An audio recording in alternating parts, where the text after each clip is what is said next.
අම්මට සීරි අර පේන්නේ බඩු. කාට හරි මැරෙන්න ඕන නම් මෙතනින් පයින්න පුළුවන්. මොදු සීරියක් ඉන්නවා. මේවා මේ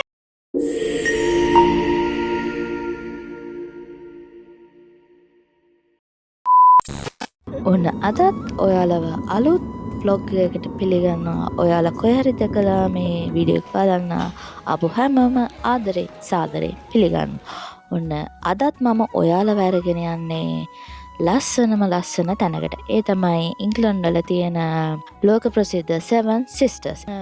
මේක හැමෝගම බකට් ලිස්ට් එකේ තියෙන තැනක්. ඉතින් ගිය අවුරුද්දේ අගෝස්තු වල තමයි අපි මේ ට්‍රිප් එක ගියේ. අපි මේ ට්‍රිප් එක උදේම යන්න පටන් ගත්තා. අගෝස්තු මාසේ කියන්නේ සමර් ටයිම් හින්දා හොඳට කාල ගුණ එහෙම හොඳට අවුව පාලා හොඳට තියෙනවා. අපි ඉතින් කාර් එකේ තමයි ගියේ. ලන්ඩන් වල ඉඳලා පැය දෙකමාරක වගේ දුරක් තමයි තියෙන්නේ. ඉතින් කාර් එකේ යනකොට පාරවල් අයින් එහෙම මාර ලස්සනයි. කාර් එකේ යනකොට තියෙන නිදහස වෙනම අත්දැකීමක්. අපි දැන් ඉන්නේ මේ බර්ලින් ගැප් කියන පාකින් ඒරියා එකේ. මෙතන තමයි ක්ලිෆ්ට් බලන ලේසිම තැන. පාකින් වලට මුදල් ගෙවන්න ඕන. පැයකට පවුන්ඩ් 2-3ක් වගේ තමයි වෙන්නේ. කාඩ් එකෙන් හරි ඇප් එකෙන් හරි ගෙවන්න පුළුවන්. ගොඩක්ම වැදගත් ටිප් එකක් මං කියන්න. ඔගස්ට් වල යන හින්දා වීකෙන්ඩ් වල ගොඩක් සෙනග ඉන්න නිසා පුළුවන් තරම් උදේ මෙන්න බලන්න. නැත්තම් ඔයාලට පාකින් වලට තැනක් හොයාගන්න බැරි වෙයි.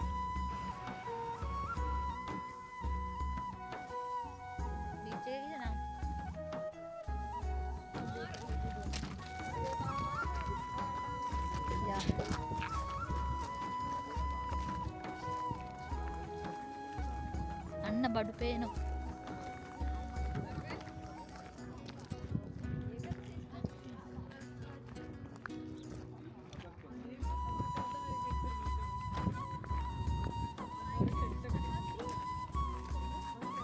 Seven Sisters කියන්නේ සුදු හුණුගල්. කියන්නේ චෝක් වලින් හැදුණු මුහුද පේන කඳු වගේ තියෙන කඳුපන්ති 7කට. මේ ක්ලිෆ්ට් හැදිලා තියෙන්නේ වසර මිලියන 90කටත් වඩා පැරණි අතීත මුතු ජීවීන්ගේ ඇටසැකිලි වලින්. හිතන්න අපේ කකුල් යට තියෙන වසර මිලියන ගානක ඉතිහාසයක්. කියන්නත් කනගාටුයි මේ කඳු ක්‍රමයෙන් මොහොතට කාදනය වීමක් වෙනවලු. හැම අවුරුද්දකම සෙන්ටිමීටර් 30-40ක් විතර කන්ද කාදනය වෙනවලු. ඒ නිසා මේවා හැමදාම එකම විදිහට තියෙන එකක් නෑ. අපි ඉස්සල්ලාම හයික් එක පටන් ගත්තා. අපි ගියේ ලයිට් හවුස් එකේ තියෙන පැත්තට.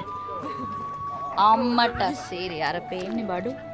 මෙතන කන්ද උඩට යන්න Seven Sisters ලස්සනට පේනවා. ඉතින් ඒ view එක නම් මාර ලස්සනයි.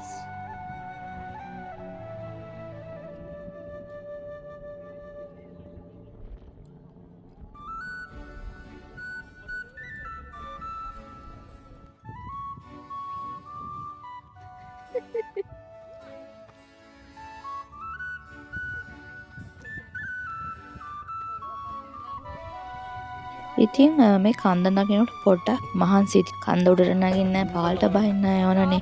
ඒ හින්දා පොඩ්ඩක් මහන්සි. මෙතන ඉතින් එබෙන්න එහෙම යන්න එපා. කෙරවලට ගිහිල්ලා පොඩ්ඩක් අනතුරුදායක. මොකද මේවා ඉතින් කඩන් වැටෙන්න ඉඩ තියෙනවා ඔයත් එක්ක. කාට හරි මැරෙන්න ඕන නම් මෙතනින් පයින්න පුළුවන්. මේ මූද තියෙන්නේ නේ. හැබැයි මේ මෙතන නවටුවොත් මම කකුල් දෙක තිරි වැටුණා. ඉතින් මෙතන ඉන්නකොට මට යාළුවෙක් හම්බුණා. බලන්නකො කවුද කියලා. යන්න මම මොදු සීරියක් ඉන්නවා. මේවා මේ යන්න.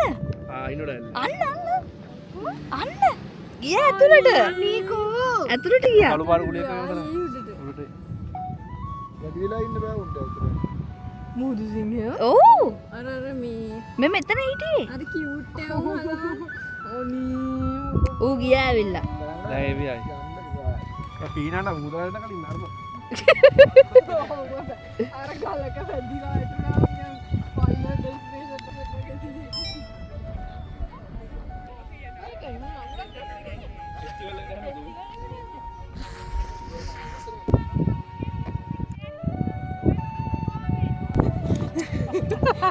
මේක ඇතුළට යන්න දුන්නේ නැත්තම් මේ ලයිට් හවුස් එක ඇතුළට යන්න දුන්නේ නැත්තම් එද්දි රතික මාව වඩාගෙන ඉන්නවා. මම කිව්වේ නෑ ඇතුළට යන්න.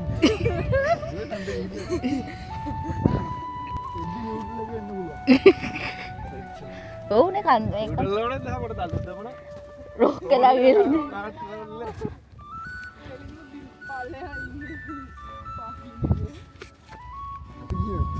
ඔව් අරුදුන නගලා කොල්. අර ගිල්ල හති දාලා මරනවා.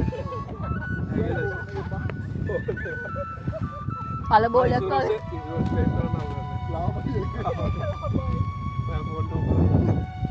මන්ද උඩට ආවට සිග්නල් අහුණා. පහල කිප්පේ නැහැ. ඒකෙල්ල ෆොටෝ ඉන්නදී යකෝ. මේකක් නේ වැරල්ල. හැම මම කිව්වේ ඒකෙල්ල වෙන්නද කියලා. මන් දැක දිග දාගෙන දාගෙන අර ගාටට මේක ඇඳගෙන උඩින් ඕක දාගෙන බින්ද මම මේක තැලෙනවනේ. ඇයි අපි දැන් මේ උඩ නැගපු ඉඳ මහන්සි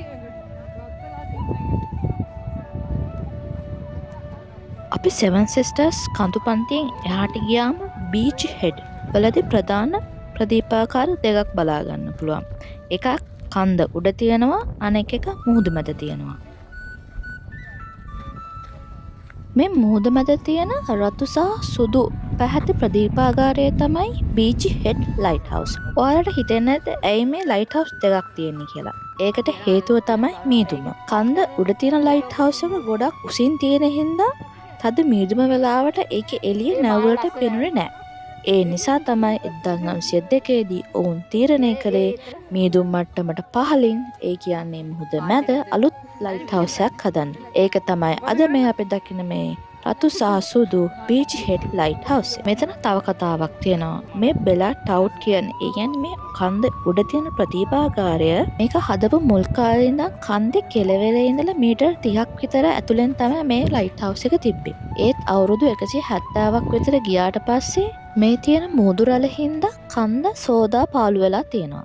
ඒ හේතුව හින්දා 1999 දී මේ ලයිට් හවුස් එකයි කන්දේ කෙළවරයි අතර තිබිලා තියෙන්නේ මීටර් 3ක විතර අඩු දුරක්. ඒ නිසා ඕනම මොහොතක මේක කඩන් වැටෙන්න පුළුවන් හින්දා තිබුණ තැන ඉඳලා මීටර් 17ක් ආපස්සට අරගෙන තියෙනවා. පුදුමයි නේද? ඒ කියන්නේ මේගොල්ලෝ හයිඩ්‍රොනික් ජැක්ස් පාවිච්චි කරලා මේගොල්ලෝ ටොන් 850ක් බර මේ ගොඩ නැගිල්ල ආපස්සට අරගෙන තියෙනවා. ආයෙත් අවුරුදු ගානකින් මේගොල්ලන්ට මේක ආපස්සට ගන්න වේවි.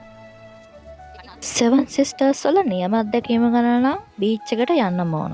අපි බර්ලින් ගැප් එකේ පඩිපෙළ දිගේ පහළට ආවා. ආපහු එනකොට නම් ටිකක් මහන්සි වෙයි. ඒත් මේ දර්ශනය නම් ඒකට වටිනවා. උඩ ඉඳන් බලද්දි මේව ලස්සනයි. ඒත් පහළට ආවම තමයි මේ වගේ තියෙන දැවැන්ත බව තේරෙන්නේ. මේක හරියට එංගලන්තය ආරක්ෂා කරන මහා සුදු පර්වතයක් වගේ. මේ බීච් එක හැදලා තියෙන්නේ ගල් කැට වලින්. කඳු නිතරම සෝදාපාලු වෙන හින්දා මෙතන තිබිලා අවුරුදු ගාණක් පරණ පොසීල හොයාගන්න පුළුවන්. හැබැයි කන්ද පාමුල ඉන්න එක නම් අනුතුරුදායකයි. මොකද ගල් කෑලි ඕන වෙලාවක වැටෙන්න පුළුවන්.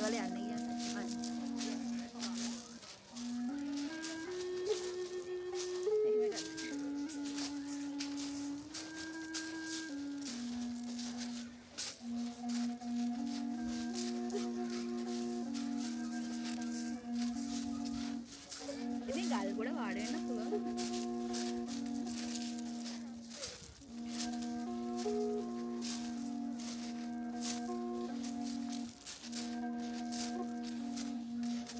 මේ හරියම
ඉතිං මේ තමයි අපේ 7 Sisters සංචාරයේ මතකයන්. ස්වභාව ධර්මයේ තියෙන මේ අපූර්ව නිර්මාණ රැකගන්න එක ඉතින් මේ අපේ වගකීමක්.